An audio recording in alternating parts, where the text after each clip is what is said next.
Hello, everyone. We are joined by Valyn from G2 coming in after their win today against Cloud9. A pretty convincing 2-0 win. So, first of all, congratulations, Valyn. I know that it was a bit of a rough start in the beginning of stage one, but you guys have managed to really pull things together, and now you're on a winning streak. So, kind of wanted to ask you about like the before and after of that and how you managed to make that transition.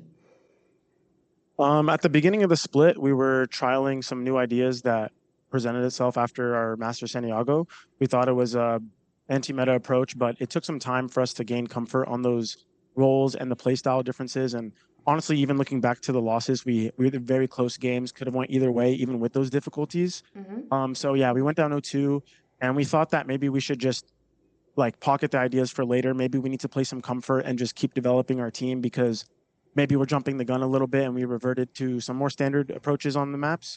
And yeah, we went out. So I think it feels good because we made it a promise to ourselves to like just give it our all every day and try to win out to make playoffs. Because when we were down 0-2, you get little thoughts of like, oh, are we even going to make it? Like the games are so hard. Like how are we 0-2? Because we've never really been in those positions before. But I'm just really relieved and honestly impressed with my guys to work so hard for 3 weeks straight and make it through. Because yeah, that was pretty intense and high pressure games, but we got some more like team development because of it. 100%, yeah. So you've qualified for playoffs and stuff. So yeah, congratulations on that. One less thing to worry about.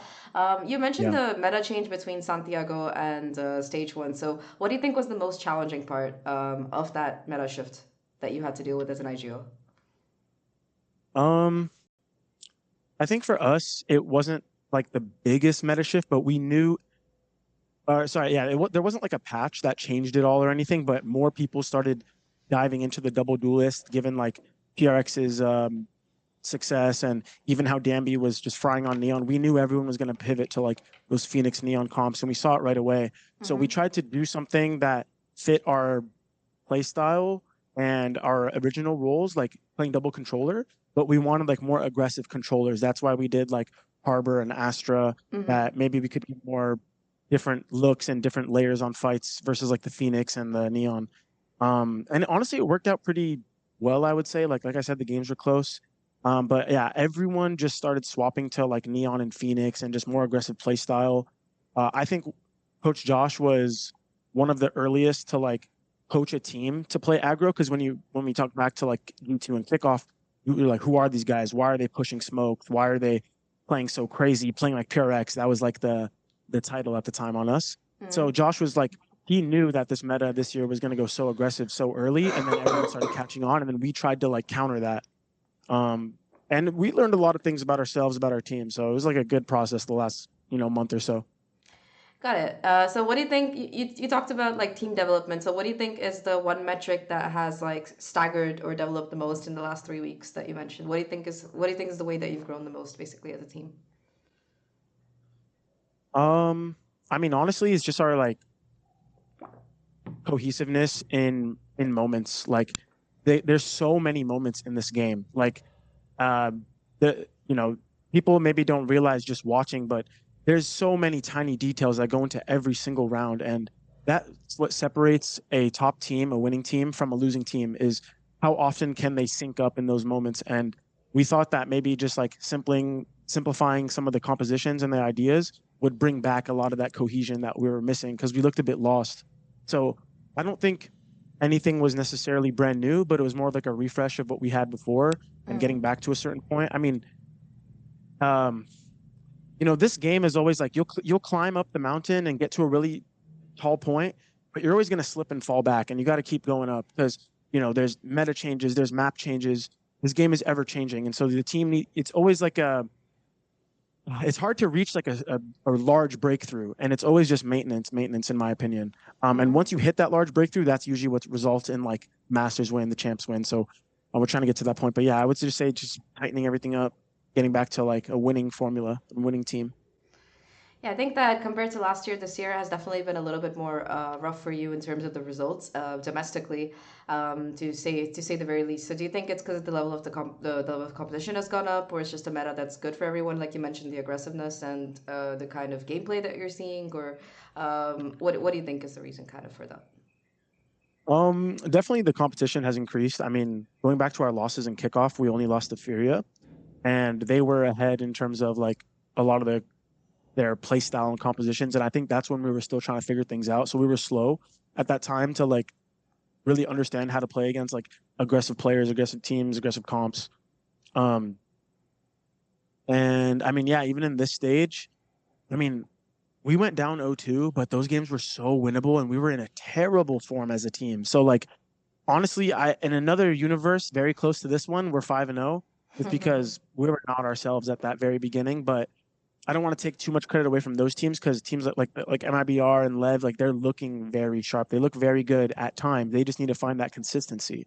So I mean, you look at Crew, like they look like the best team in the world one game, and then they're almost losing to EG. They lost to 100 Thieves. Like I think the competition is so great this year that it's no one's really that consistent, and I think it's going to start developing from here on out.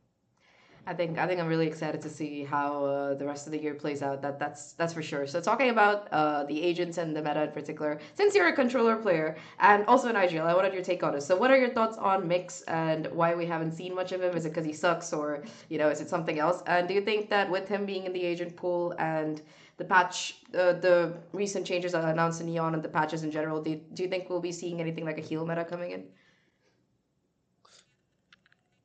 I think the other controllers just do so much in this game right now. Like, if you want to take a really aggressive approach, I mean, Omen is like a hybrid duelist, entry, anchor. He does so much. Everything, yeah. You look at Astra, if you want to play a bit slower, you got pullback stars. You have so many different like looks you can do and throw at people, global util.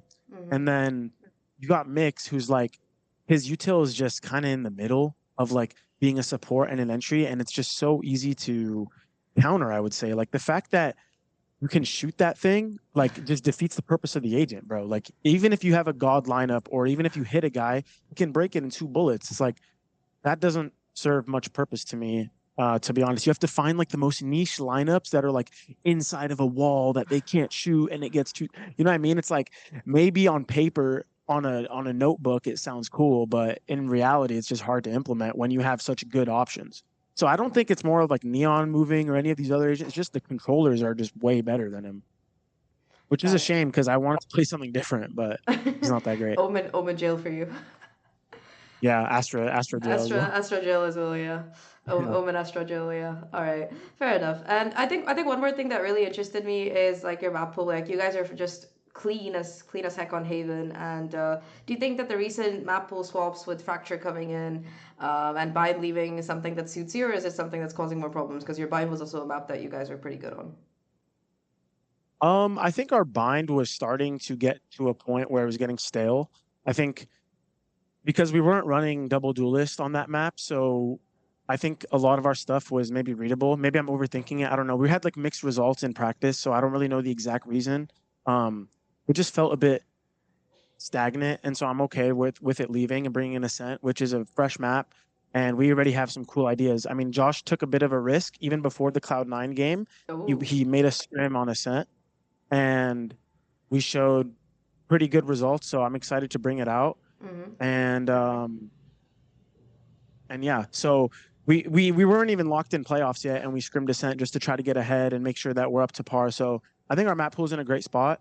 Fracture is a map that we've tested, and we think we have a good idea, but we just think it's not worth it because it's just so micro intensive and so much fighting that like we'd rather play the other maps that maybe we can deal with the team in a different way. Got it.